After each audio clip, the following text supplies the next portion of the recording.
Okay, good afternoon, everybody. I normally say good evening, but today it's 2:30 Toronto time. I'm Sean Benson. I'm one of your hosts, and we thank you for joining us at this different time today.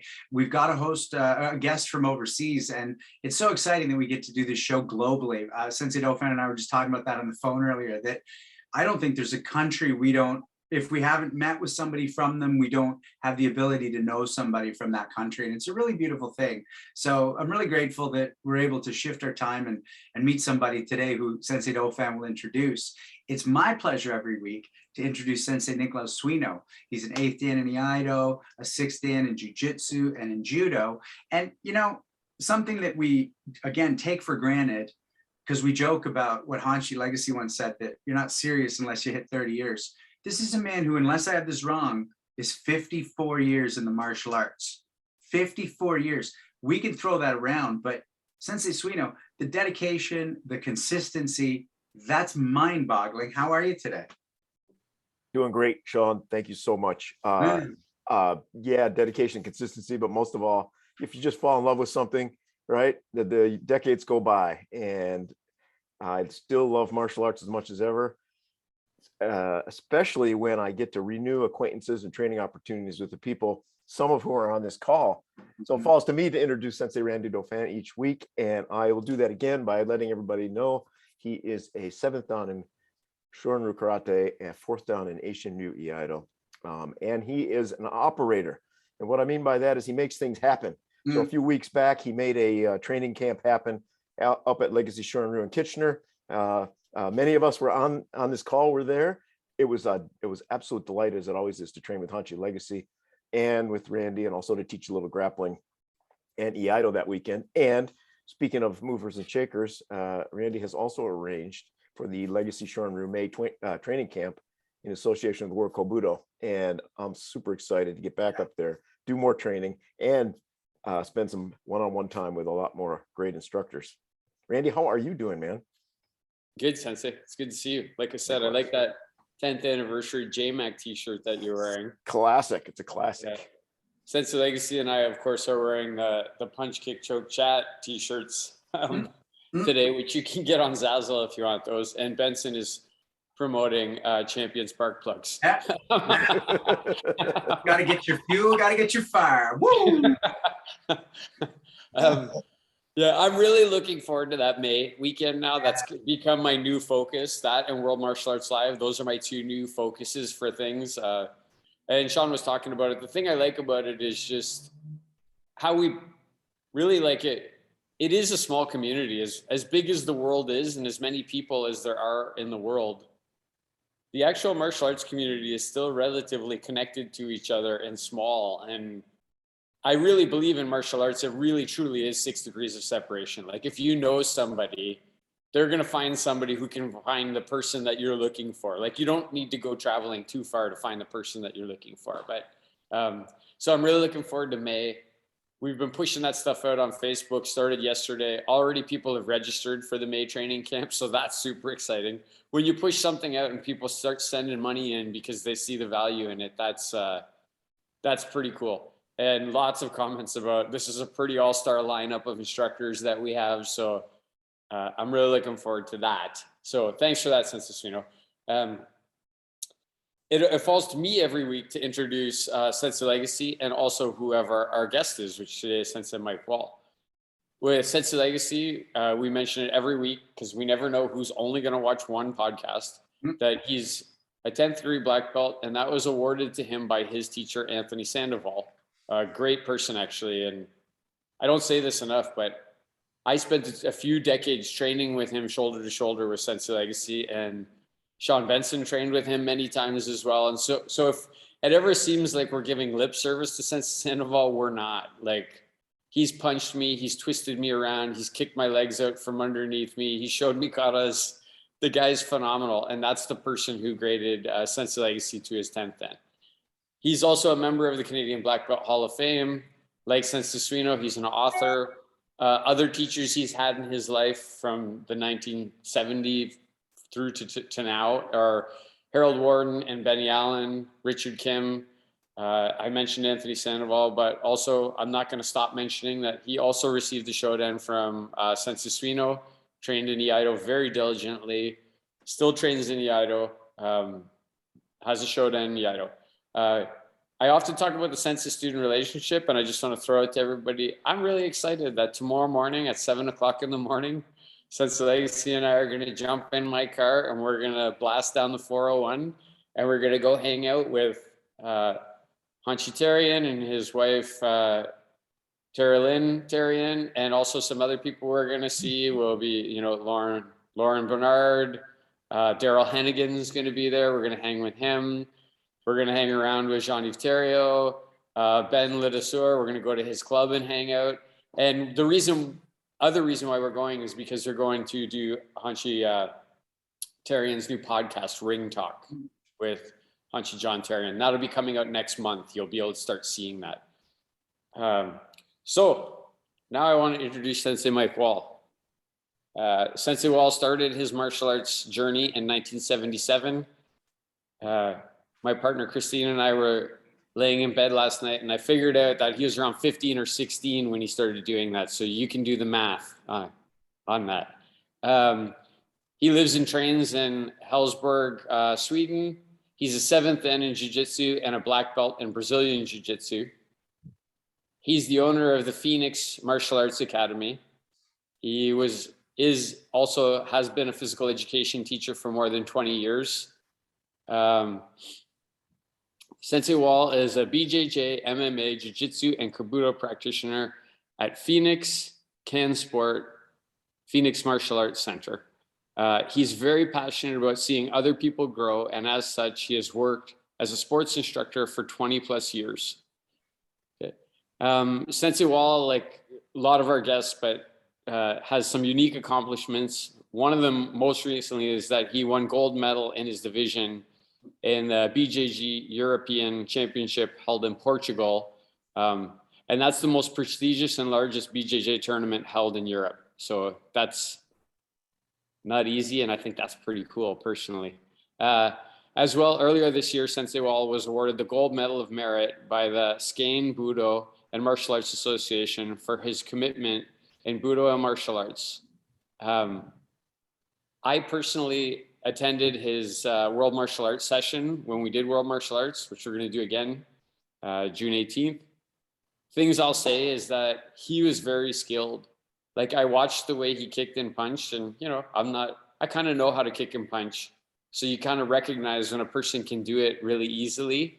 He just picked his foot up really easily, and his foot went where he wanted it to go, and his hands went where he wanted them to go. But in addition to that, he was a really good teacher. Just the way he broke it down and explained things was really easy to follow. So I really enjoyed his session. And I was really excited when I found out he wanted to come on and chat with us. The other thing about watching him teach is he's really confident. When I watch Sensei Legacy or Sensei Suino teach, they're really confident about what they're teaching. There's no ambiguity about it. Sensei Wall, it was the same thing when I watched him teach. No ambiguity, very confident. This works. This is what you want to do. This is how you need to do it. I like to always say that if you want to know what a person is good at, watch how they spend their time. And if you look at Sensei Wall, he's sitting in a gi, right? So he spends his time doing a lot of martial arts. But another thing that he does that I want to just highlight, the last thing I kind of want to, before I punch it back to you, Benz, is for the last 16 years, he's been the chairman of the PA committee in the Swedish Budo and Martial Arts Association. And he spends a lot of time and he works to provide a venue for disabled people to train martial arts at both a local and national level. And I think that's something that's really should be applauded, right? Is making martial arts accessible to people that many of us wouldn't think it should be accessible to, or they themselves probably wouldn't think it should be accessible to them, right? But he's opening the door to that. And so thanks so much, Sensei Wall, for being here today. Really look forward to chatting with you. It's going to be a great talk. Thanks, Sensei. I'm just going to jump into a quick bit of housekeeping for everybody. First off, we really appreciate if you're watching on Zoom. We want your questions. That's the benefit y'all being here with us in real time. And Robert just threw up the red dot on the bottom in the chat button. So if you send your questions, type them in, he'll feather them to us, and then we'll ask them of our guests. We look forward to that. And if you're watching on YouTube, and if you're listening to any podcast, hit the subscribe button, smash the like button. We really appreciate you being here. Our podcast is, our show today is sponsored by World Martial Arts Live. And again, I just want to mention one more thing before I throw it to Sensei to talk about that a little bit. It's a way that you can be a part of our show is to ask us to promote whatever you're on about. You can fire us $1 million. You can fire us your merch, whatever you want to do, and we can create a show that's based on being sponsored by you. This time, World Martial Arts Live. Sensei Dauphin, tell us about that this year. Yeah, it's going to be great. Not sponsored by Old Milwaukee. Just want to say that, or Champion Spark Plug, but. Yeah, World Martial Arts Live, we're doing that again June 18th. And we were talking about that before we went live. I also mentioned that I did Sensei Wall's session. It really, 4 instructors an hour, every hour for 24 hours. It's global. So instructors from Japan, Sweden, Finland, Germany. We had people in Russia, Canada, United States, down into South America, in Mexico, in Brazil. The really cool thing about it is you get to see cool instructors, number one, because we only allow the cool instructors to come and do it. And number two, it kind of, if you're, I was talking to Luis David Munoz in Mexico, and he had a bunch of his students. They were enamored with Yahagi Sensei in Japan. Like they watched Yahagi Sensei in Japan, and he's a sword master in Japan. And Sensei Munoz said to me, they would have never in their entire life had the opportunity to see an instructor like that or see that art done at that level if it wasn't for World Martial Arts Live. So that's just an example of one of the cool things of why it's really good to do that event. Yeah. The other thing is it just connects us all, right? 6 degrees of separation. Love it. Love it. And it's really what this show's about, is connecting people who would not have been able to connect 10 years ago, 20 years ago, and especially not in the pre-internet era. And probably not in the blood and guts era. We have different attitudes, and it's a beautiful thing. Sensei Wall, let's get to you. It's such a pleasure to have you. I'm so happy you're here with us, and I can't wait to dig into it. How's your evening going over there? Well, it's dark here now, but it's fine, and I'm really looking forward to be your guest, and it's a great honor for me, of course. Mm-hmm. So I'm just here for you guys. Well, that's fantastic. We're here for you, and the honor is ours. So let me start the way I like to start. What was it like growing up for you? What brought you into your first dojo, and what kept you there? Well, I am the first one in my family that starts with martial arts.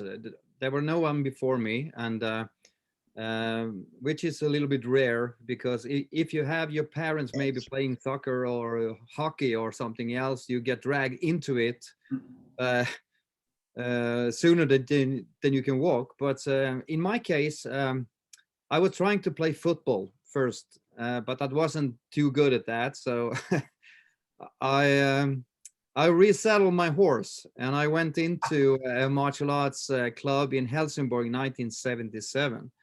And back in that day, we only had judo, we had some karate schools and a few jiu-jitsu schools. So it was quite limited if you compare to the situation today. You asked me how I grew up, but I have a baby brother, and I have an older sister. My parents get divorced quite when I was about 14 years old. And I started with martial arts when I was 15. So I don't know if that was one of the reasons, but sure. Anyhow, it's a regular guy from a regular town in Sweden. So it's opened up some new doors for me. So when you walked in, which club did you pick, and what led you to that club, and what style were they doing? I don't know, actually. I saw an ad in the local paper to be honest. And I just took the first one that I can find. I have no clue if it was a jiu-jitsu club or a karate club or judo club or whatever. But I still remember the feeling. It was the 12th of August in 1977 when I entered the door the first time. And after that day, I was hooked. And but instructor changes over times, and there are political conflicts in many schools and in many organizations. But I have stuck to my jiu-jitsu ever since. And I try to practice other arts as well, of course, but mostly to find new people and see if I'm doing the correct thing. So that was the Helsingborg Jiu-Jitsu School was the name of it. Is that still there? No. No. It's not there because the instructor that was the owner of that school was John Eric Carlson. And John Eric Carlson was a personal student of another guy that named Kurt Durevall, which is one of the famous Swedish pioneers. And Kurt Durevall was practicing for a guy called Carl Martens back in the 1950s. So they were the first generations of teachers. So I'm the third generation in that line. And let's crack open that first night, because I had the same response. Like I got hooked night one. What was the feeling? What did you feel that made you go, done? I can't do anything. I'm worthless. That was the feeling.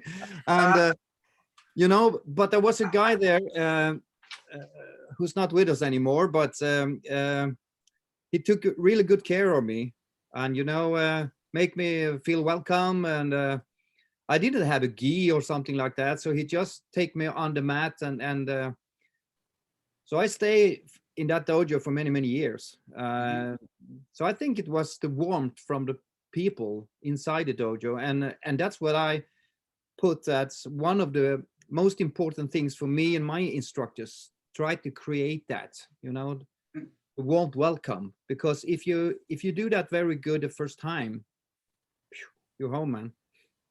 Well, we hear a lot on the show that people find things they didn't necessarily have, you know, and you mentioned that relationship to your parents and stuff, and I know I found a home here as well. Sensei Suino, do you know any of those generational names that he's talking about through the jiu-jitsu community? Is that a part of the world you're familiar with at all? Really don't. You know, Scandinavia is, at least from the American perspective, right, is a really far away place. And so it's wonderful to hear new names, but I have to say I don't know any of those folks at this point. Yeah. And when you're looking, Sensei Wall, at, you know, we've globalized martial arts a fair bit where we can just meet like this and you can see how other people train. When you look back at how the training was in the 70s, do you go, yeah, that's how we're doing jiu-jitsu now, that's what the lineage has been in other countries? Or did you find there was a flavor to it since you've been exposed to other martial arts that you could name? It's hard to say. I think, you know, the way that they were teaching back in the days, I think it was brutal. It was I was doing a couple of years of Kyokushinkai karate, you know, full contact karate. And if I didn't do the push-up correctly, my instructor hit me with a bamboo stick. So I can't do that anymore. Right. My school, of course, and it's not necessary. But I think that if I look to the Scandinavian level in 2022 compared to what it was back in the 70s, it's a completely different world, you know.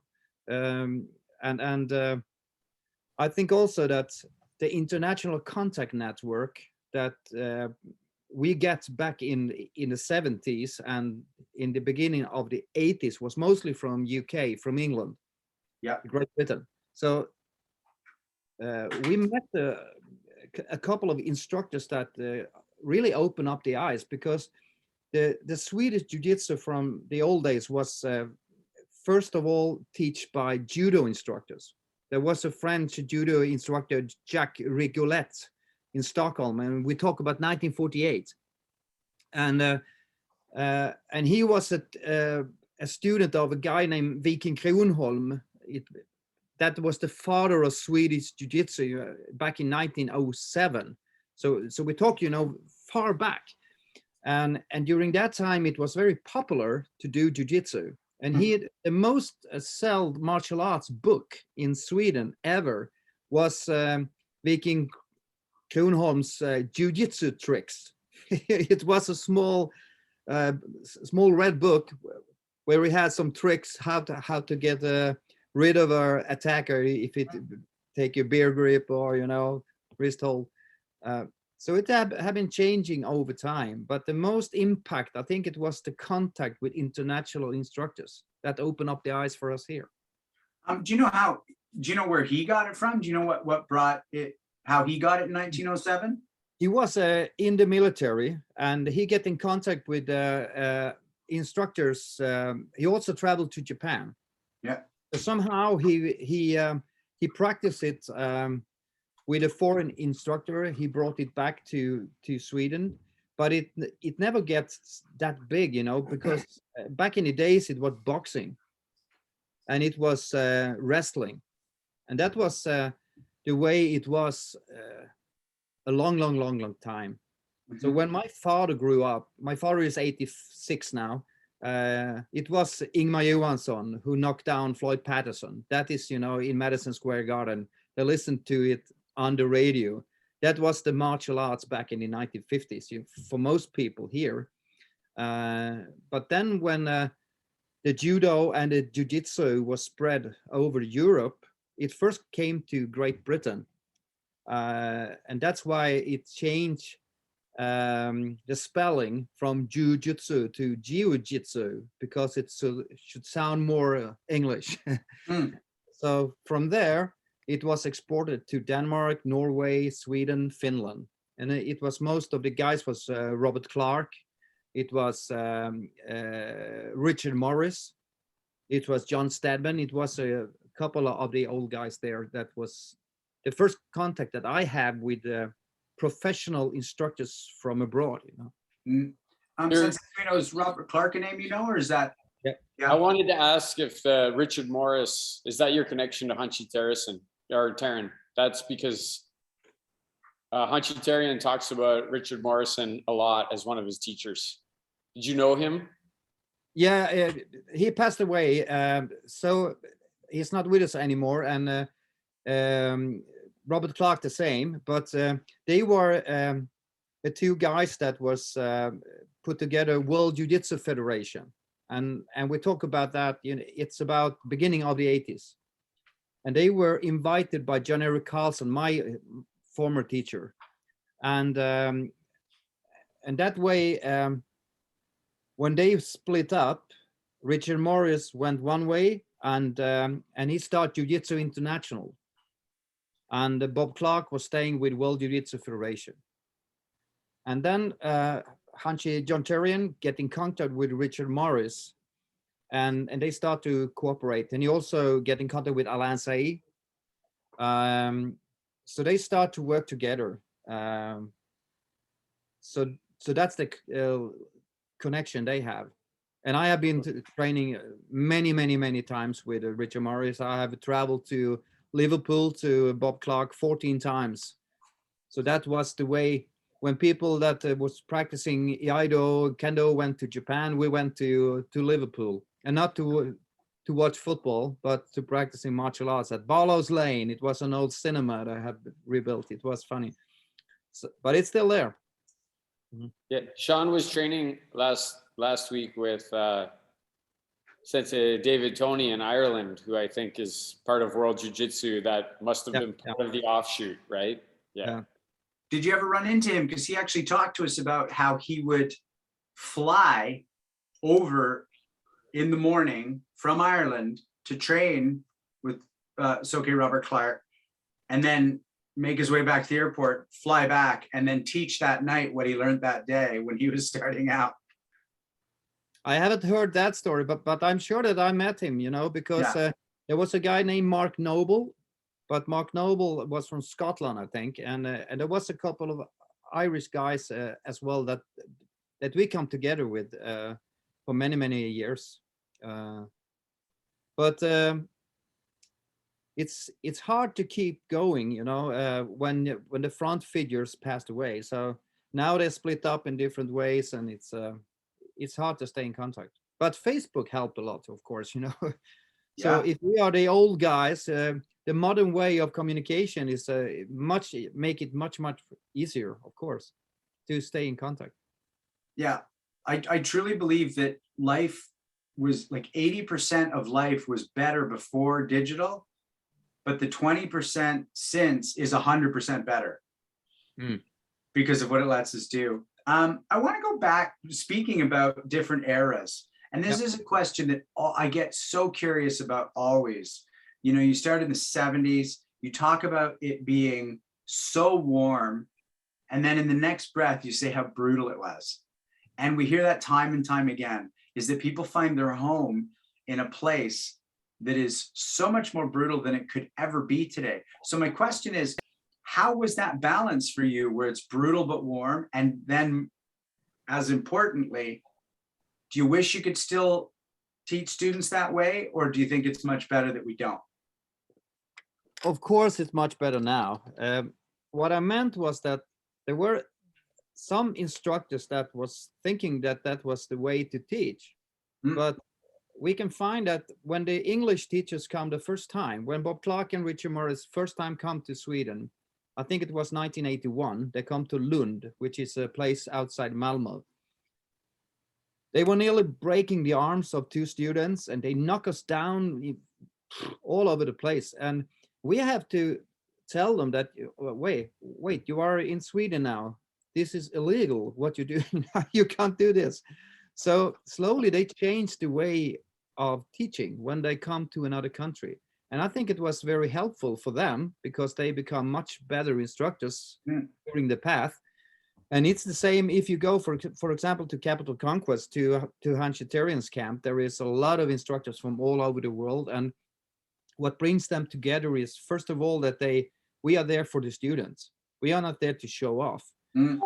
But for me, it was a new home because of the situation that I've got in my family.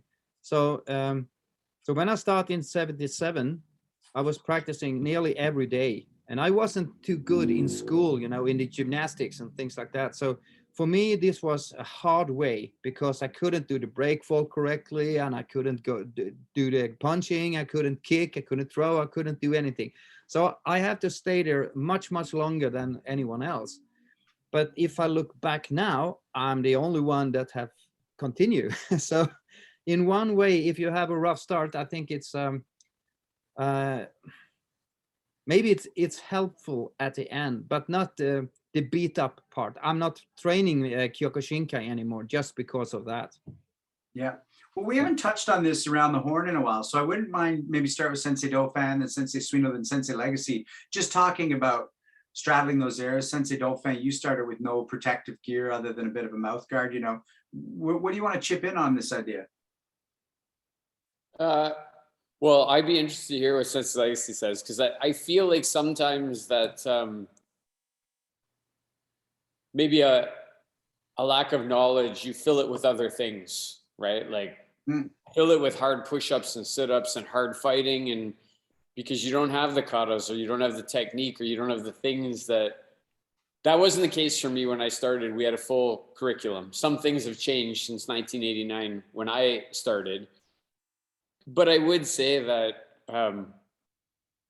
you know, there's no instructor, Sensei Legacy or Sensei Byron or Sensei Bear, that wasn't opposed to giving me like a kick in the leg, or, you know, I've said it before. I remember once Sensei Legacy saying to me, your cross body blocks are not so good. Like you need to use your hips more. And I was a yellow belt. And then the next thing I knew, he was standing in front of me. And as I was doing my cross body blocks, he was doing his cross body blocks, and we were like smack. Now, today, I don't know how some students might accept that, but I'll tell you, my cross body blocks got exponentially better instantaneously after that class. Right. I never cross body blocked anymore without using my hips or some intention or the understanding that there was going to be physical consequence to not doing it that way. I'm pretty old school still when I train the students in here. Even the little kids, but I try and give them fist bumps and hug them and tell them they're doing awesome too, unless Right. they're not doing awesome. Yeah. Sensei Suino? Can you kind of clarify where you want me to focus?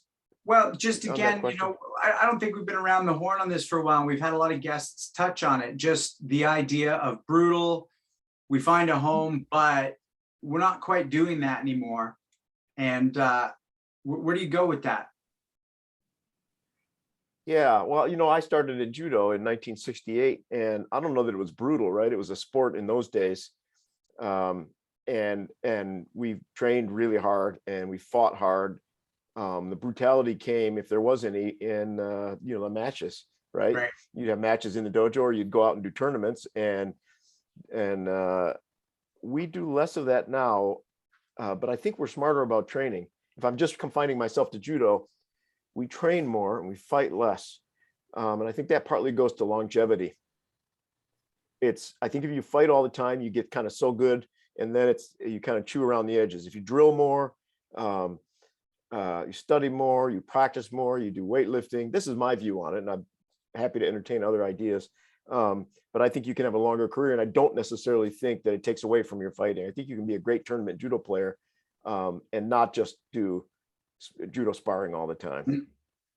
Hey, Sensei Suino, though, you've talked in the past to me about Carl Scott Sensei and some of the training methodologies there, which, you know, brutality doesn't have to be getting hit in the side of the head with a shinai. It could also be like you're going to do 6,972 push-ups before you leave today, right?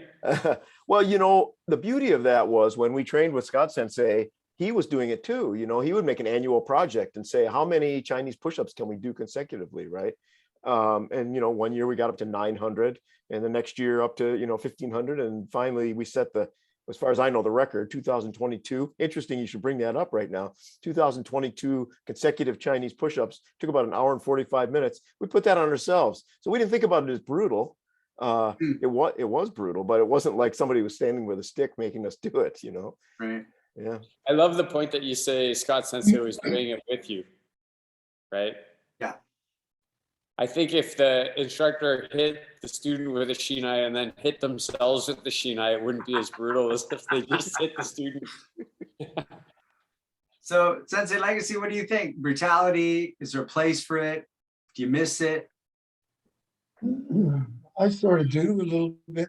You know, when you start off doing something just a little bit rougher, and then you get lighter on it, you sort of miss that. But also there's a certain amount of sense into it. Like Sensei Suino said, that you get to practice more times. You get to come back to the dojo on Thursday because your arm doesn't have a bone chip in it or stuff like that.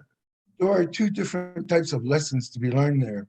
One is the reality of getting hurt in a fight, and that's a bit extreme, I guess.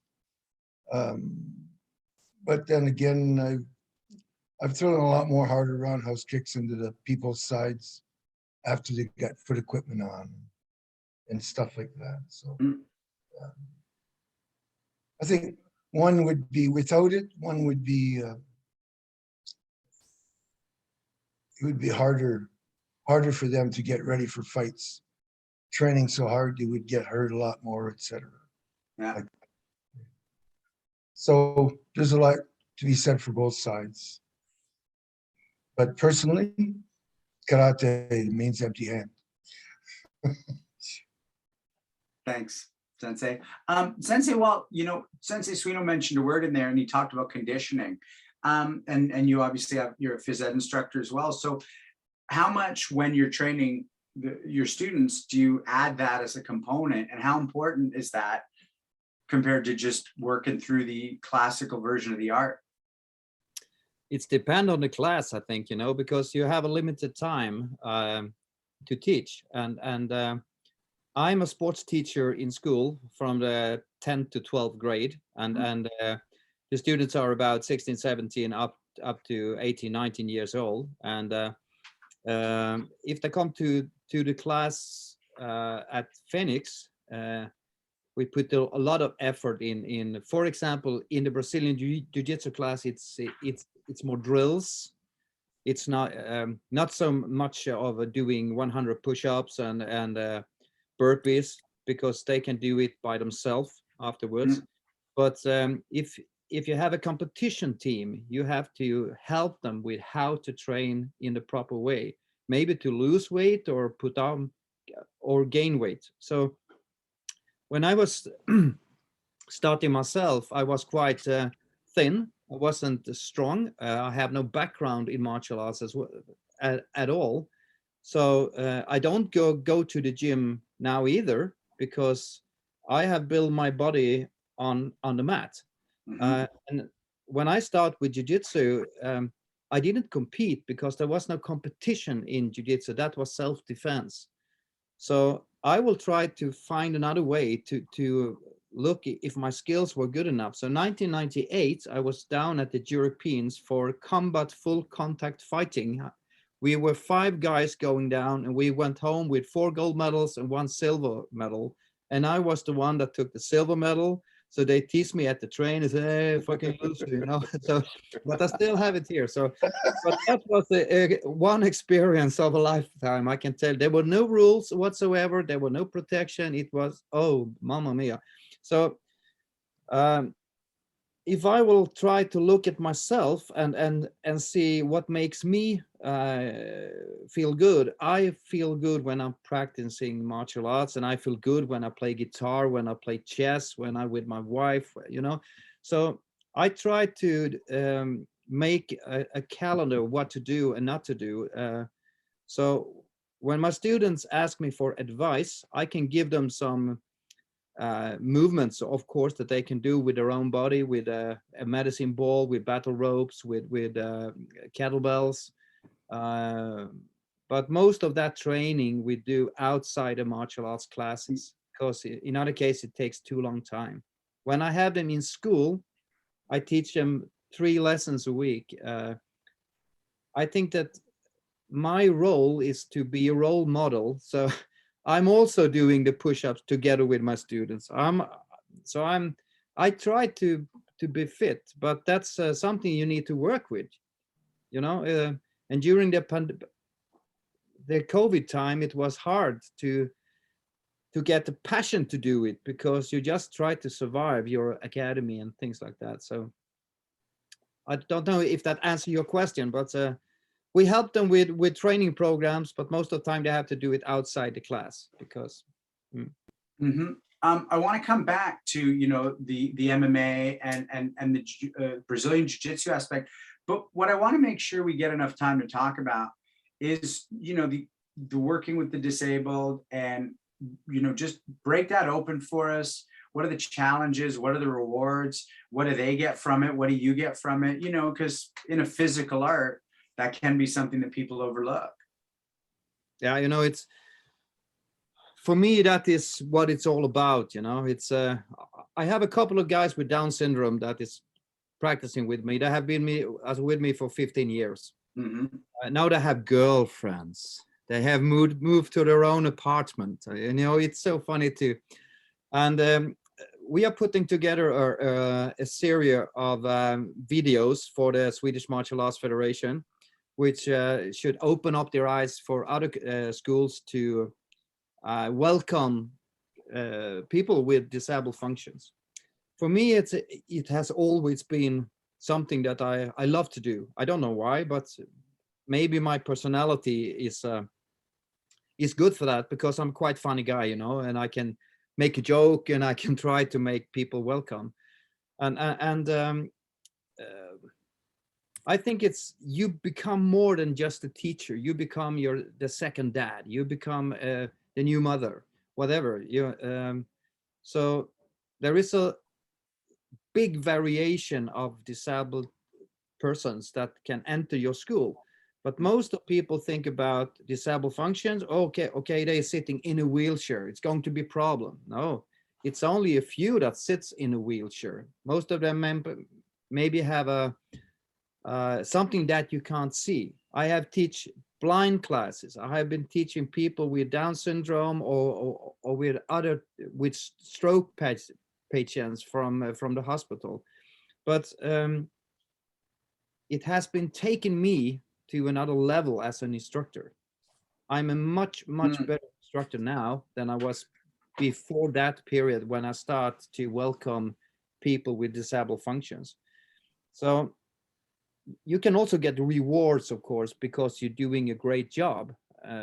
And I look at the episode of your show when you have Hanshi John Terrian there, and he has a bunch load of things that he has received for several things. But in my case, they look at the way that I teach, and it's mostly because I'm a good teacher that I get a lot of jobs doing this for the hospital and for the government. I also was invited by the Japanese sports minister in 2006 to go for 3 weeks from Tokyo area. We were living in International Budo University in Katsura, and then we go up to Hokkaido, and we went to Okinawa for 3 weeks. And I should try to teach the Japanese instructors how to deal with people that have disability, you know, and that was fantastic. And so you mentioned that it elevates your teaching, and I know that it might sound obvious, but a lot of people watching, you know, will be teachers, and what is it, you know, what is it about teaching someone who doesn't necessarily get it out of the gate? How does it elevate your teaching? What's happening for you?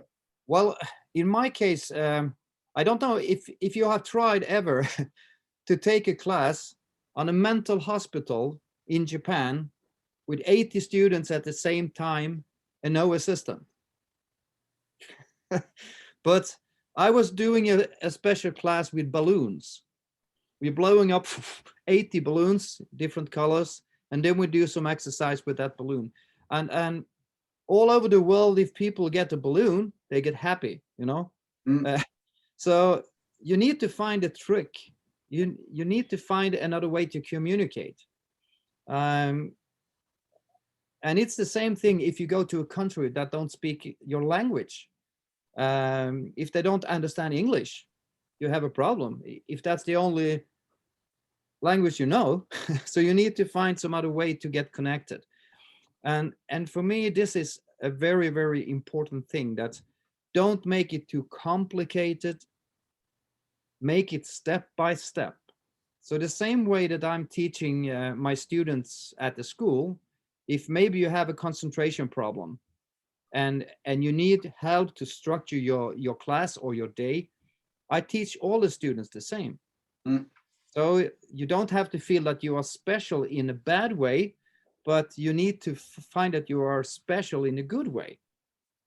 So for me, I was elected the instructor of the year in Sweden 2006 among all sports instructors from all sports categories, from hockey, basketball, football. That was the first time ever anyone was get elected from the martial arts. So for me, that was a great, great honor. You know? And that was only because of this work that I was doing with the disabled kids and adults. That's fantastic. Sensei Suino, I want to throw it to you. You know, I know you've worked with some people who have some physical challenges, including sight. How does that go for you as an instructor? You know, it goes well, and it really tests your ability to adapt. Something, you know, teaching judo to a blind guy, which I've done for many years, is not really, it's a little different, but it's not hard. I think it'd be harder to teach karate to a blind guy. You know, the gifted student that you all know, my student Dan Holland, does a lot more of that than I do, and he teaches some sight impaired people, some autistic kids, some hyper ADHD kids, and I think the gift is to live with them in the moment, right? Live with them where they are, relate to them, and as Sensei Wall said, often you become more like a senior family member or a parent after a while. And to me, that's some of the best work we do. Yeah. Johnny K, real badass, that guy, man. Yep.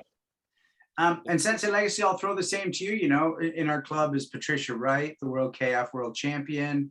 And I know that over the years, you've taught a lot of people who have different challenges. And, you know, how does that how does that go for you? And what do you think of that in relation to like elitism versus what the martial arts can do for them? Depends on the type of handicap. A lot of it, if your body can't do something, or if it's your mind that can't do something, there are different challenges there. Mm-hmm. So, other than what everyone else said, Yeah. you just take it. You have to be a good teacher. You have to have a lot of experience and know how to channel different individuals, either again on a physical or a mental challenge. Yeah. That if you're dedicated, you can teach karate to everyone. Some of it, anyway. Anything you want to add, Sensei Dauphin? I just want to say, if Sensei Lacey doesn't mind, I thought it was really unique the way that, if you don't know who Patricia Wright is, she is the only Canadian ever to be a world champion in the WKF, World Karate Association. She's a multi-time world champion, a multi-time Pan American champion, international champion. She travels all over. She wins all the time. Really nice person, really great martial artist. For her to get her black belt, I thought it was a really unique way that Sensei Legacy graded her to a black belt. Normally, the black belt test is like, a 4.5 hour test where you got to fight a lot and do all your katas. She still had to do that test. Like, she got her black belt really legitimate from Sensei Legacy, but he broke it down into like 15 or 20-minute increments over a number of weeks and months instead of just one day, right? So she still had to come in, do these katas, do some fighting, and then she got more time. And then she had to come in and do more katas and do more fighting. And for me, as a higher ranking Dan, I was like, that's brilliant. And I have no questions about her wearing her shodan and standing next to me with a black belt on. So I just want to share that. Right on. I love this. I love this topic. You know, one of my heroes is Arnold Schwarzenegger. He's such a proponent of that type of work and the Special Olympics.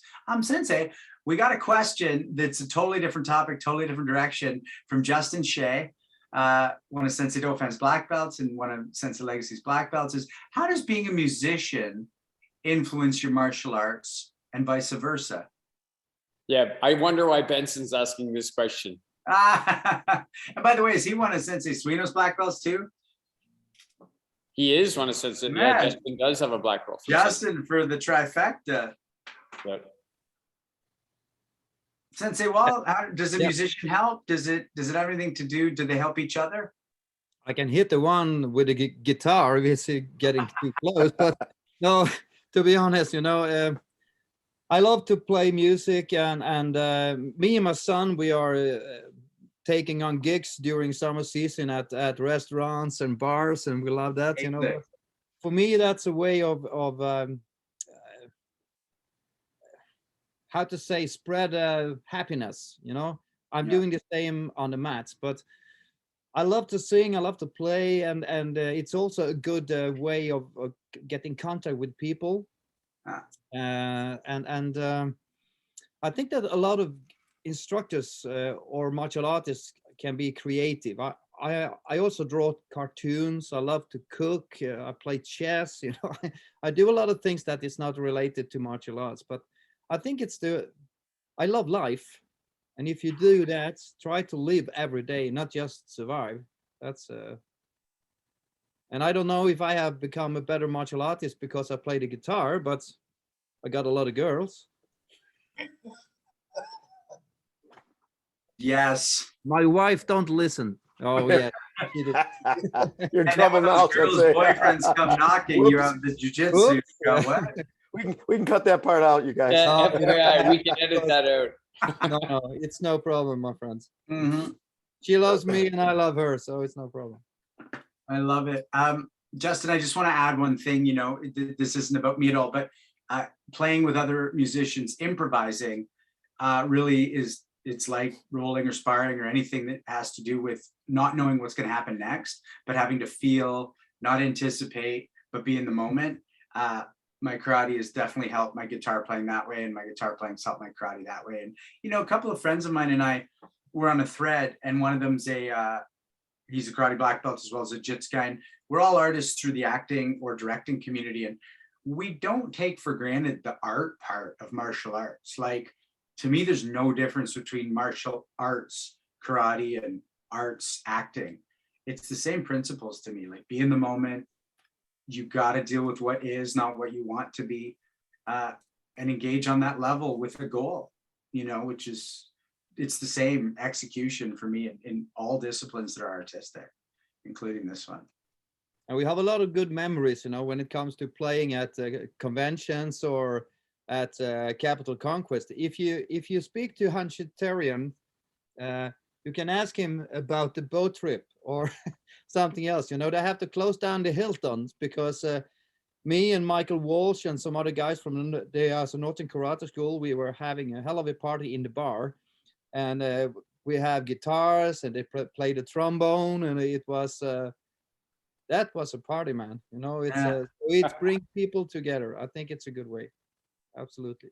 When we're at the next Capital Conquest together, I'll make sure to bring along my guitar and an amp, and we'll do that. Yeah, I look forward to that. So I'll clap along. I love it. You got rhythm. I'll drink and clap along. That's what I'll do. Sensei, I've seen your dancing from your kids' shows, and you got fucking rhythm, man. Oh, I'll dance. I don't mind that. I don't mind dancing. You guys can get me dancing. I'm good for that. Love that. So we've got our 10 questions, but before we jump to those, I want to just ask you about, you know, you've got the through line of your jiu-jitsu, but you talk about the Kyokushin, you talk about the MMA, which I know you offer at Phoenix, and, you know, a black belt in BJJ that's a real thing. That costs along the journey. So how is it that you've kept a through line? Because I know some people on the call and people listening are wondering about how to add other disciplines while not betraying your discipline. And also, you know, what kept you sticking with your jiu-jitsu the whole time when all these other things are offering themselves to you? Well, first of all, I think that jiu-jitsu, if you do jiu-jitsu, you need to do it all, you know? You need to know how to punch, how to kick, how to throw, how to sweep, how to handle a stick or a knife. But I also practicing Shotokan karate for a couple of years, and I love the quietness of that, you know, in another way. But for me, jiu-jitsu have been a way of training self-defense. So if I should be good at that, and I need also to explore if my kicking and punching technique were good enough, because if, for example, if you have a problem with your teeth, you go to the dentist, right? You don't go to the hairdresser. So you need to find the correct expert in the correct field. So that's what I was doing. I was doing boxing classes. I was trying to see how can it make my jiu-jitsu better. I wasn't searching for anything else, but I would like to make myself better all the way, every day.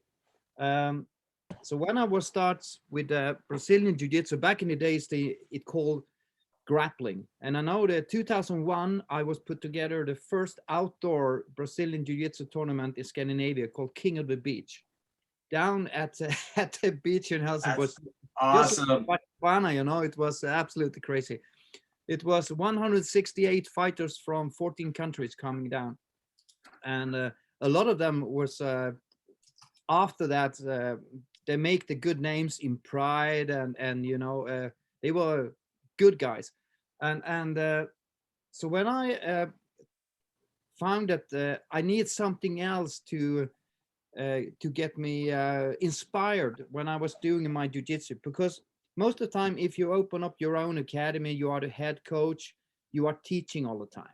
You need to practice as well. So I was starting with Brazilian Jiu-Jitsu just to see if I was tough enough, you know, because I was quite old. I was a 5th or 6th dan black belt in Jiu-Jitsu when I was doing my first tournament.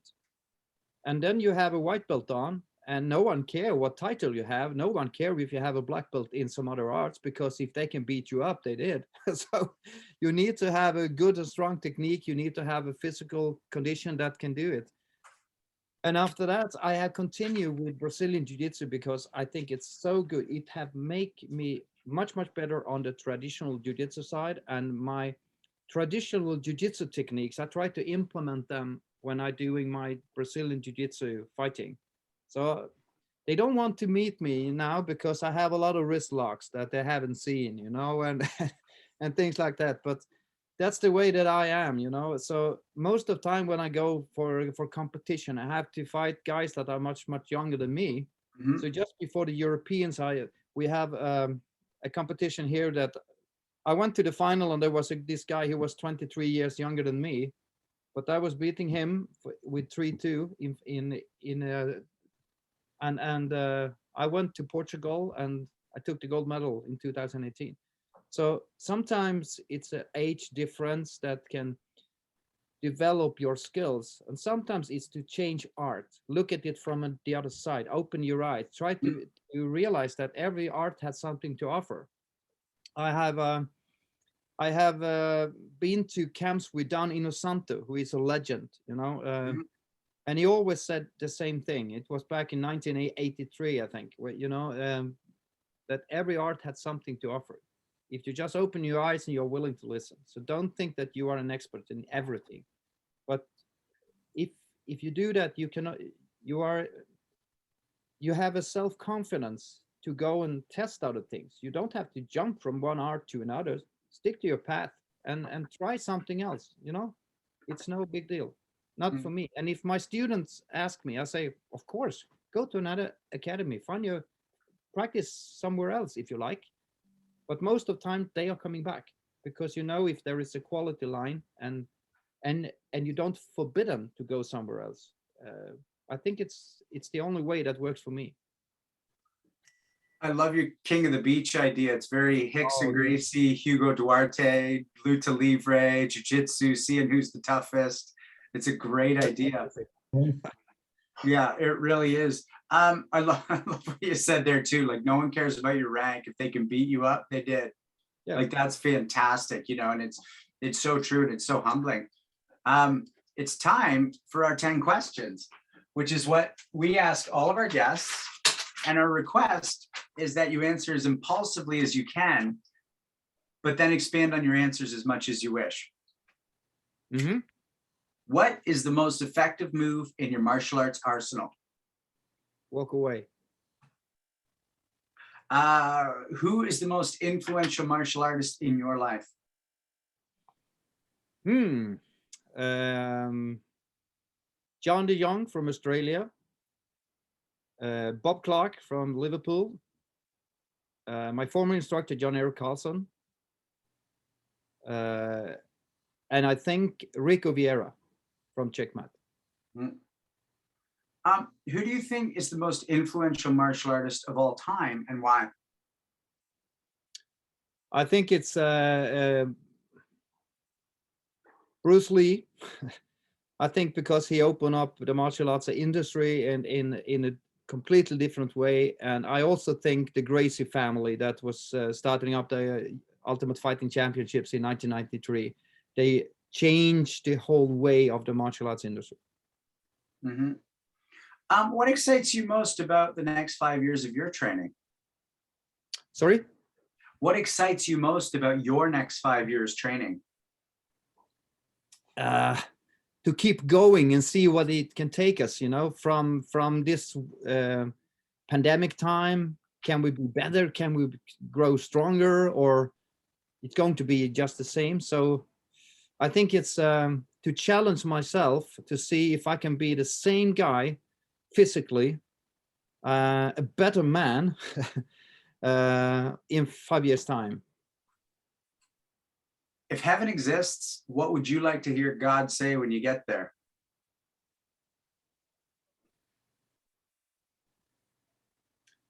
Hello, Mike. All your friends are already here.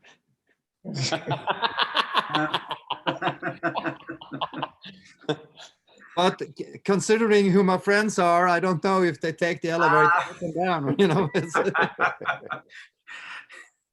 They went that way and they're playing rock concerts. Okay. No. Yeah. Do you have a favorite film and television martial artist? Oh, yeah. Braveheart, Mel Gibson. Great answer. Great answer. And follow titles, they follow courage. Oh, that's fantastic. Is there a martial artist, living or dead, in all history that you'd want to train with the most?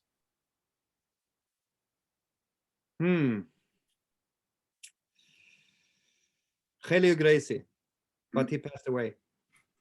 I think to be still on the mat, age 93, and with all that history, I think that's fantastic.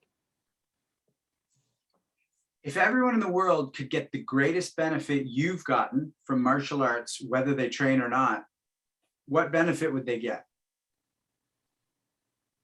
Friendship. Yeah, All over the world. love that. A lot of nods on the call right now. The last two questions come as a pair. What is your greatest achievement and what is your greatest regret? My greatest achievement is that I stick to the art. I got my first black belt in '84. I got the 8-dan black belt last year. The belt is something that can not motivate you, but it can keep you on the track, maybe. I got some titles, I got some things that I have been doing, but I think the biggest achievement of all is that when I was selected to run with the Olympic torch in China in 2008, which was something that I will never, ever forget. And my trips to Japan, invited by the Japanese sports minister, and of course, all the students that are still with me after so many years. I had a bunch of black belts that I have been training with since the beginning, nearly. So it's the friendship is a big achievement. Regrets, I don't have too many regrets because it's no point. You can make better choice if you come to the same crossroad next time, but no regrets. I like that a lot. I like that a lot. You know, I say I have regrets, but I like the way you phrase that. You do it differently next time, but we've made the best choice we could. I want to go back to something.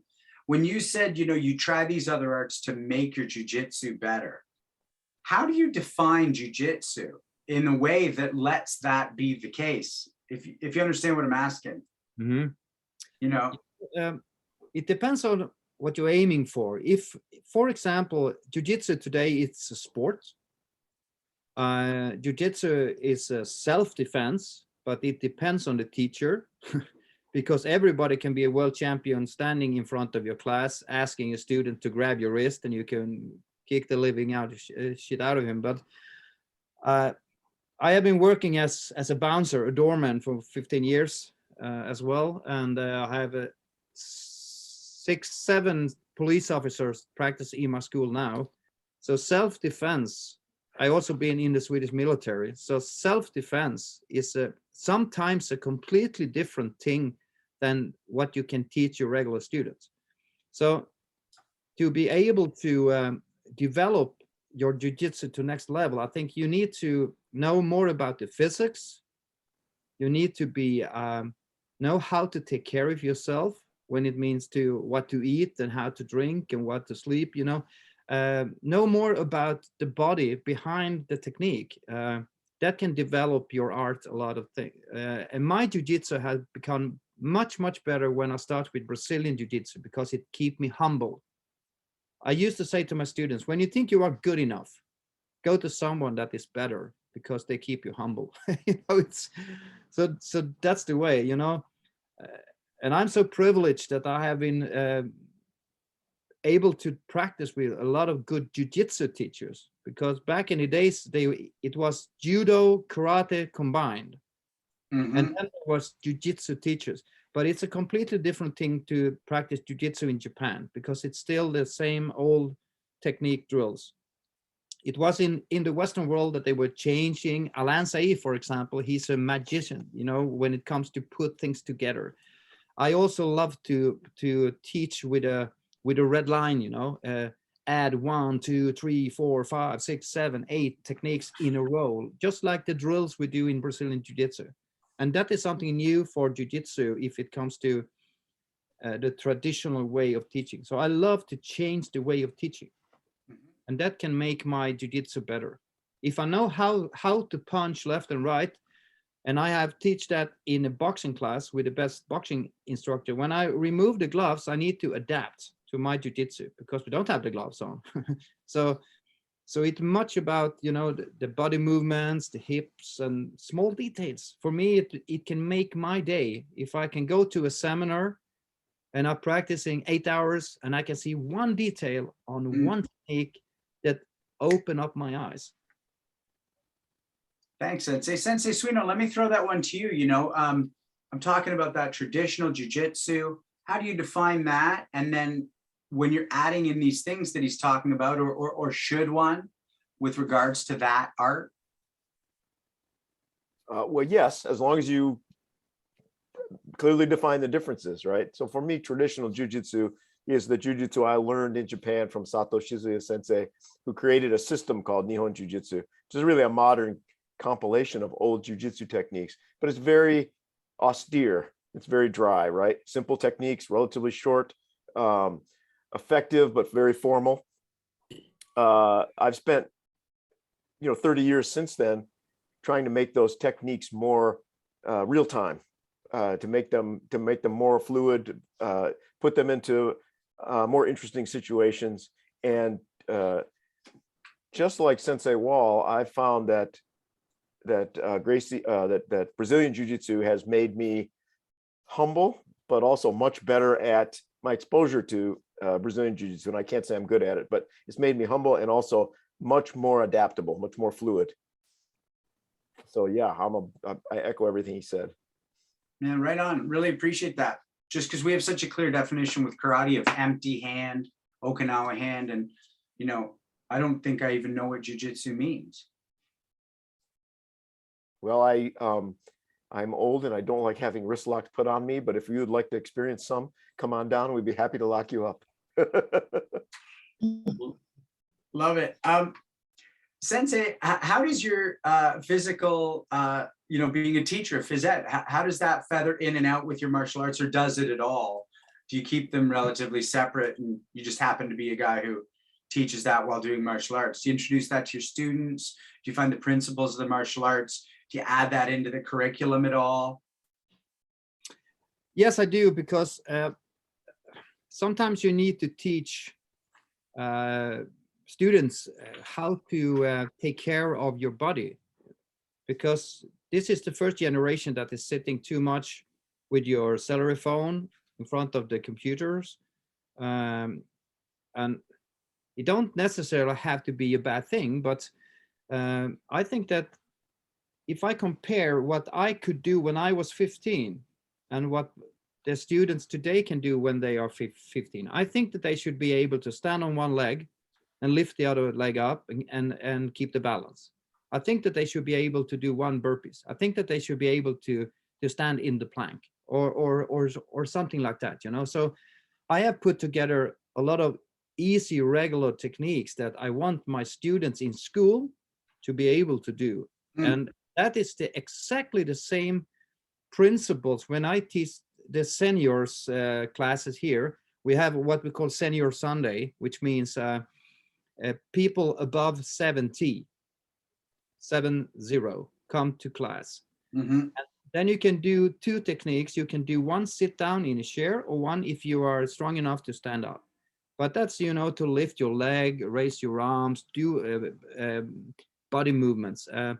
So I think that if you implement the way that the body should move and try to teach the body how to move, you go in and out in these two worlds very, very easy, because I can't do my jiu-jitsu without moving my body, right? And if I would like to have a strong body, I need to train my body.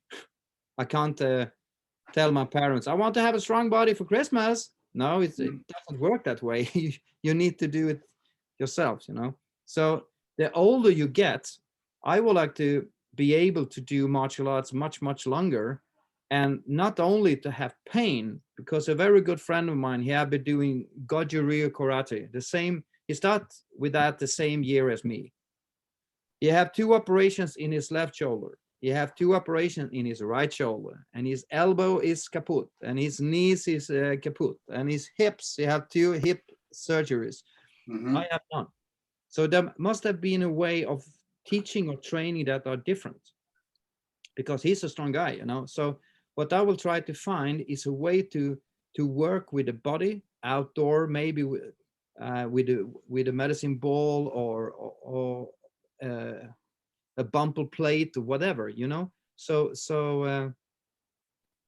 I don't think it's a big difference to do the other part from that, but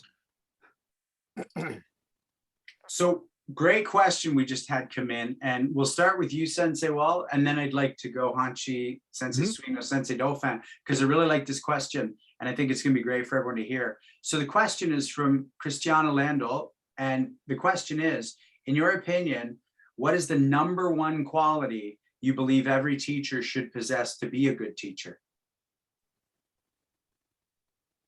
you should be humble.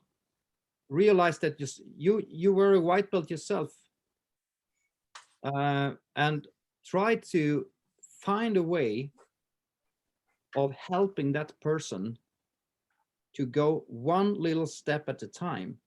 So for example, if I have a class with disabled kids, I only want them to hear their own name at least 3 times during the class. That's my goal. I learn the names, and I can say, hey, come on, Randy, you're doing well. And then 2 minutes last, come on, Randy, you're doing well again, you know? So they remember, listen to the names. Oh, he recognized me tonight. That's much more important than what you are teaching, I think, because they want to come back the next class. And if you're a good teacher, you create that environment that you don't want to miss the next class. And you can get that wheel rolling, you're home safe. Hanshi Legacy, what do you think? Humble and patient. I agree with that, because after all, it's then your duty to teach and to learn how to pass it on to everyone else. That's the dedication that you have to have, or do something else. Yeah. Sensei Suino, #1 quality a teacher should have to be a good teacher. I don't know if I have one. I hate to be an echo chamber here, but I think humility, patience, and a love for the students are very important. Having said all that, the better your background as a martial arts teacher, right? If you're teaching legit classical martial arts with a legitimate heritage, then so what would I want to say? Legitimacy is important, right? Getting a thumbs up there. Sensei Dauphin? Yeah, the one I don't think there can be one. Like, I think it's a combination of things. If you have a #1, you're probably not a good martial arts teacher, or a good teacher of anything if it's only one. Can't wait to see you tomorrow, Christiana. Sensei Legacy and I are looking forward to seeing you tomorrow. I think the #1 thing, though, if there has to be one, you have to be knowledgeable. If you're knowledgeable about your art and you're legitimate in your art, then you're going to be knowledgeable about other things as well. But the other ones that jump out to me would be consistent. I don't like going to teachers who aren't consistent, where they're Dr. Jekyll and Mr. Hyde. One day you walk in and they're patting you on the back and telling you you're good, and the next day they're telling you you're horrible and beating you down. Nobody wants to go to a place like that. You have to be consistent when you're teaching. So knowledgeable, consistent. I also think you got to be accessible to the students. You can't be one of those teachers who you stand at the front of the room and nobody's allowed to approach you or talk to you. You have to be like on the floor with the students, doing it with them. You know, I think that's the thing that builds the connection and the trust, in my opinion. If you're consistent and you're accessible and you're knowledgeable and you care, then you're going to get trust from the students. And if you have their trust, then you're going to be a good teacher. Right on. Christiana, for me, these are my teachers, so I'm just listening and taking that as a lesson. But also, you know, I do go to skilled or knowledgeable. Not in martial arts, like truly not, but in acting, I've had some awful teachers, but they knew what they were talking about, in the sense that they were dreadful communicators, but they could tell you how to move the ball forward. And so if I asked them a question, you know, I ended up dropping out of theater school because of how bad the experience was. But within a month, I'm doing main stage productions as a leading actor. So I obviously learned a lot from them, even while not liking the experience. So what I'm trying to say is, I'd rather a teacher who knows what they're doing and is maybe a bit of a dick than someone who doesn't know what they're doing, but comforts me, because that's what my friends and family are for. And also, you know, teachers grow over time. I hope I'm a much better teacher than I was. But no matter what, I think anytime I've ever taught, I've known what a bit of an answer is. So for me, it definitely goes to skilled. Some students might have to navigate a lot of bullshit to get the knowledge, but the knowledge has to be there. So that's where I go with it. I want to go back to competition prep, Sensei Wall. Mm-hmm. Not accepting your age, but also including your age. You're going off winning gold medals in tournaments of utter prestige against, as you said, sometimes people 20 plus youngers. And you may or may not know what the Gracies call the Boyd belts, but they had an older black belt who was a little frustrated that a purple belt was doing well against him. And they said, every 10 years and 20 pounds is almost like a belt equalizer. And here you are, therefore basically fully outranking these guys just by virtue of beating them. So not just, how's that prep for you? Do you change the way you prep compared to how you were training, or did you just go and training that hard all the time? Talk a little bit about that. And if you don't mind, for me, talk a bit about that as a gentleman who's aging and not 22. Well, you know, I have my senior coach in Brazilian Jiu-Jitsu here at Fenix is Daniel Stevens, who's been a personal student to Rico Vieira. And I have been rolling with that guys in 2011. Must have, 10 years now. And he never give me something for free, ever. He beat me up every night. And one time I was able to make a sweep on him, you know, that have given me 2 points in the tournament. And I nearly go back to my house with the window down, playing rock and roll music. Woo! Like we're winning the world tournament. But, you know, when I prepare for fights, it's most of the time because you have a weight check, you know, you need to keep your weight limits. So when I should go down to the Europeans, Danny, my favorite personal coach, he told me, hey, Mike, you have to drop down 6 kilograms. So I need to change my weight class when I went to the Europeans. And for me, it was very, very hard. Sure. So that tournament was, I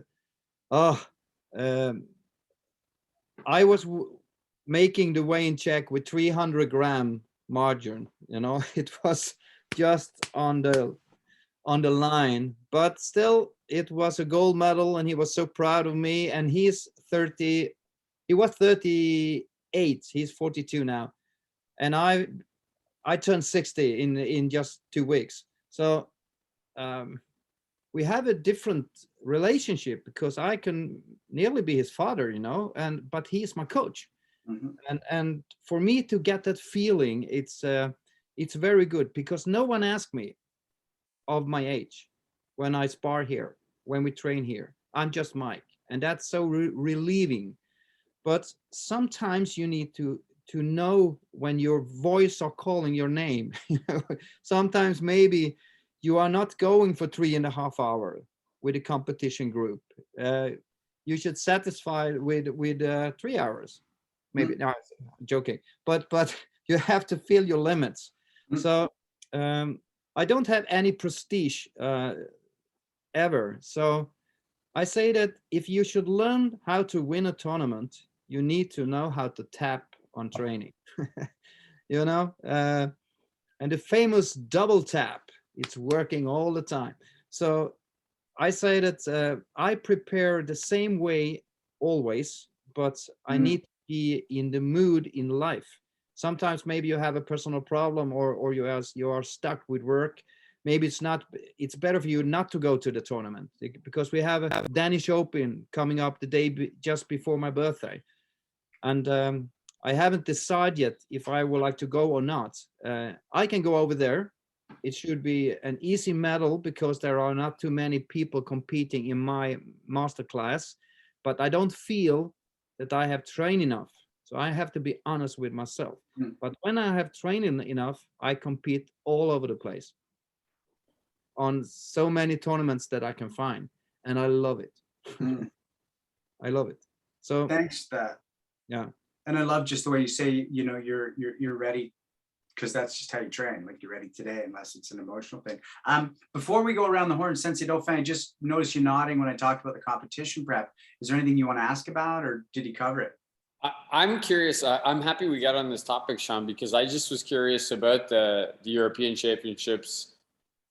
Besides getting the gold medal wrapped around your neck in Portugal, what any other things stand out for you about that tournament, Sensei? Like, was there a particularly hard match that? Oh, or you know, that you do? Yeah.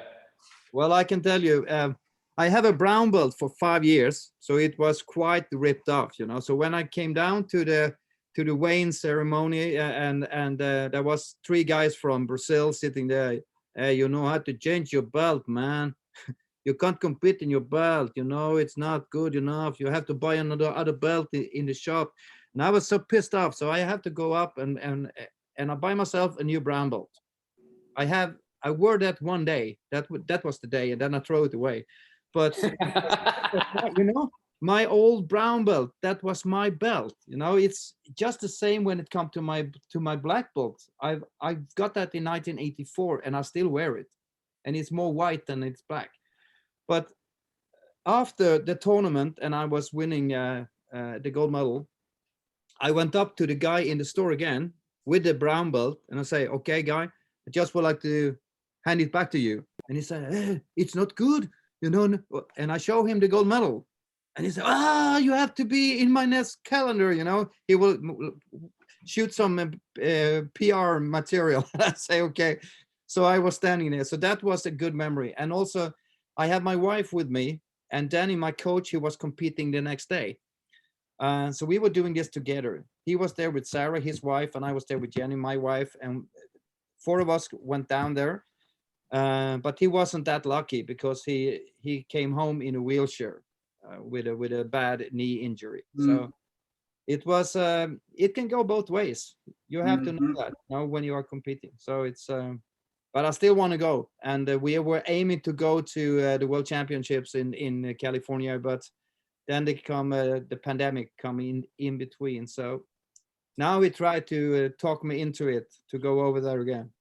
Well, you have to meet the best, he said. You can't be the king in your own garden. You have to meet the best. I say, okay.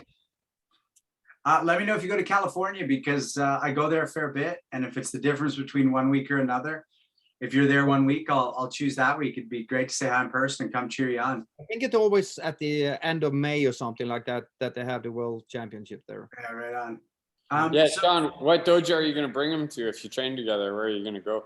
If we go to LA, down to Jean-Jacques Machado.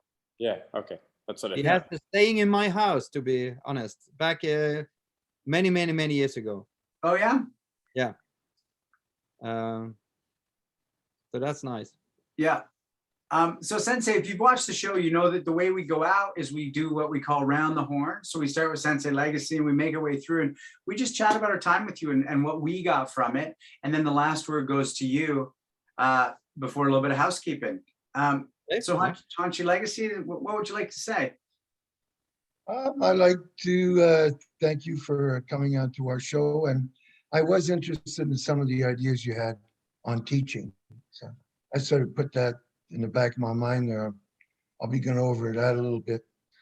But hopefully we can cross paths somewhere in the martial arts world in the near future. Or is this gentleman going to be at the world thing? I'm not sure. Are you coming Capital Conquest, Sensei Wall, this year? I don't know yet. I have been looking at it now because it has been down for 2 years, and but that is the period at the gymnasium where it's a lot of work to do. But I will talk to my boss about it and see if it's possible. But it's a really hard time to go overseas just for a weekend. So because of the time difference and things like that. So maybe you need to stay a week at least. So, I'm seriously trying to make it because there is so many friends that I haven't seen for many years. So it should be a great honor, guys, to meet you there as well. If you come and teach, we'll be in your session. I'll be training with you for sure. I'll bring my guitar. Yes. Yeah. Yeah. Well, if you bring your guitar, I'll dance. I'm not going to play or sing, but I'll dance. Pole dance, please. Pole dance. Yeah. Thank you for visiting us. Yeah. Thank you so much, Sensei. Thanks, Hanchi. Sensei Suino? I won't dance. I feel like today was filled with echoes of being a teacher and being a student, being a teacher and being a student, that there's always a cycle that we are in martial arts. And it's so wonderful that I study karate with Randy, with Hanchi, and I did a ton of sparring with Sean just a few weeks ago, and in a world I'm very uncomfortable in, and then talk grappling. Sensei Wall, I thought it was so wonderful that you mentioned Helio Gracie. In 2 days, I'm going to drive about an hour to train in a 3-hour seminar with a gentleman who got a black belt in Horian Gracie's school and actually spent time training under Helio Gracie. So the full circle comes, right? The student-teacher relationship, just the generations of teachers. We're part of. We are the old guard in martial arts, but even being the old guard, we still have to renew our training, right? Our excitement and our learning. And I just feel those echoes coming through today. Thank you so much for the time you spent with us. Thanks, Sensei Suino. Sensei Dofat?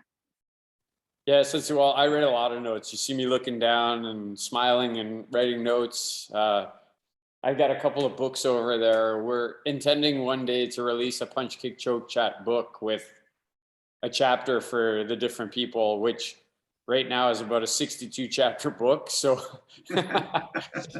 but I'm still going to tell you that both Sensei Legacy and I started in football first, and then we came to martial arts. Both of us played football, just like you, before we came to martial arts.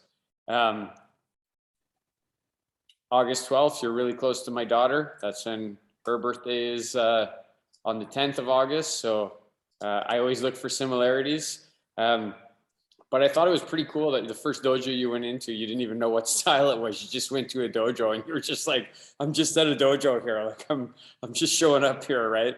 And that you thought you were worthless, but it was the warmth of the place and the connections that kept you going. I think that's, all of us have similar feelings to that. For me personally, that resonated like strongly. Brutal teaching, yes. It was really interesting to hear that. I would have never thought that martial arts started jiu-jitsu in 1907 in Sweden. That was a really interesting fact to learn today. And that no surprise, it was a military person that did it, just like in Canada, just like in the United States. That's how it got around, was the military people. But now you think the most impact is from the international connections that are happening. I really like that statement that you meant when you said that jiu-jitsu is for self-defense, not for competition, and that you went and got your competition in other ways.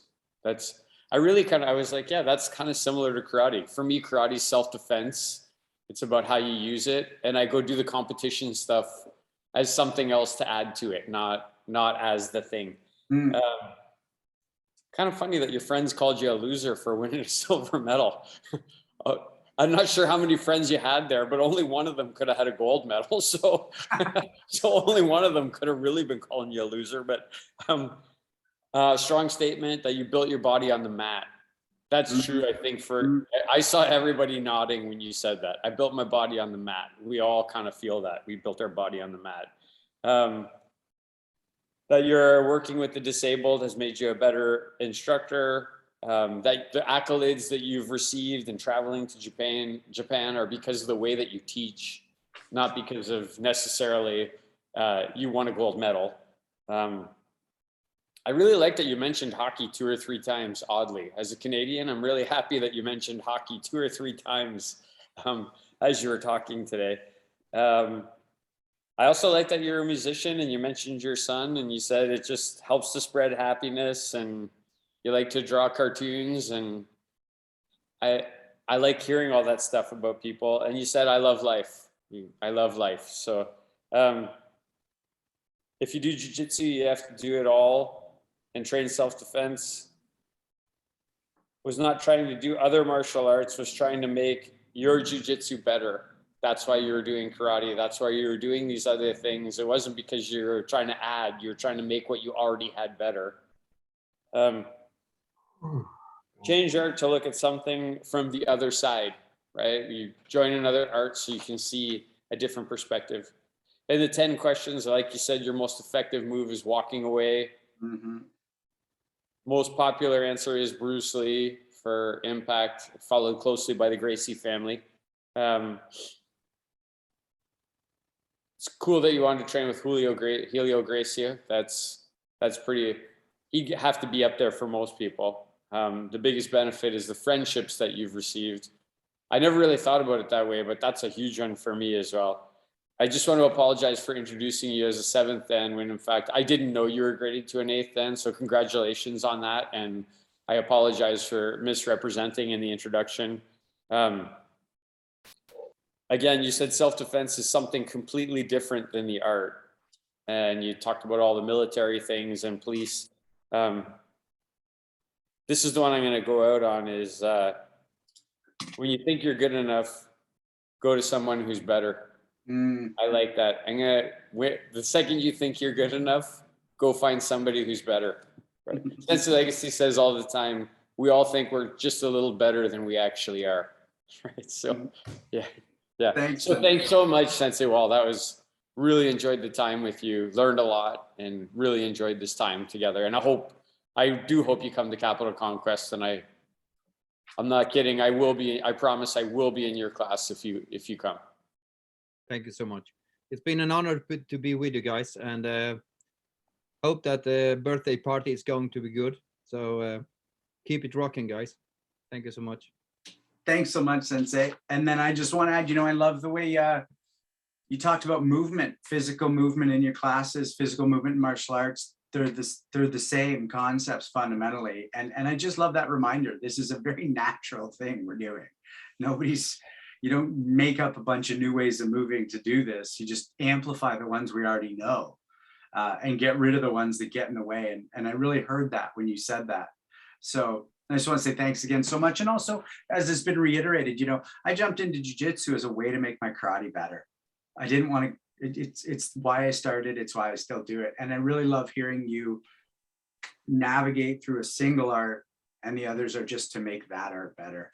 I really get that and I really dig that. I just want to say some thanks right now to Robert Schlumsky, who's running behind the scenes, our Punch Kick Choke chat today, Mike Russell, Victoria Feth, Justin Shea, Alden Adair, Andrei Sedishev, who keep them running. When you see those posts of our current guests, when you see all that stuff, that's them. They make it work, and we don't have a show without them. Sensei Dauphin, what's coming up for us? Next Thursday, it's Sensei Lariosa, who I believe, Sensei Suino will correct me if I'm wrong, is a Goju-Ryu practitioner, runs a few schools in the United States, 2 or 3. I had the opportunity to meet him at Sensei Suino's event Permissions. Really nice man. We were in a couple sessions together working on some of our personal goals, which is what Permissions is about. And Sensei Lariosa and I have been communicating on email, and I've told him I'm really excited to tell him how I've worked on my goals and to be able to share that stuff with him. Sensei Suino, anything you want to say about Sensei Lariosa?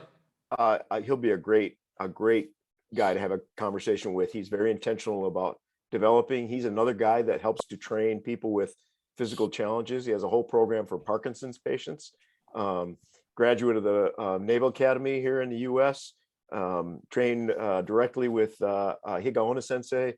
Just a great resume, really nice human being. I've known him for years, and we've had some good lunches and dinners together. That's awesome. So I don't know if we gave Sensei Wall the last word. I know he said he liked being here, but you got any final thoughts, Sensei Wall, before we? I would like to stay here. You Oh, have to come visit. you know,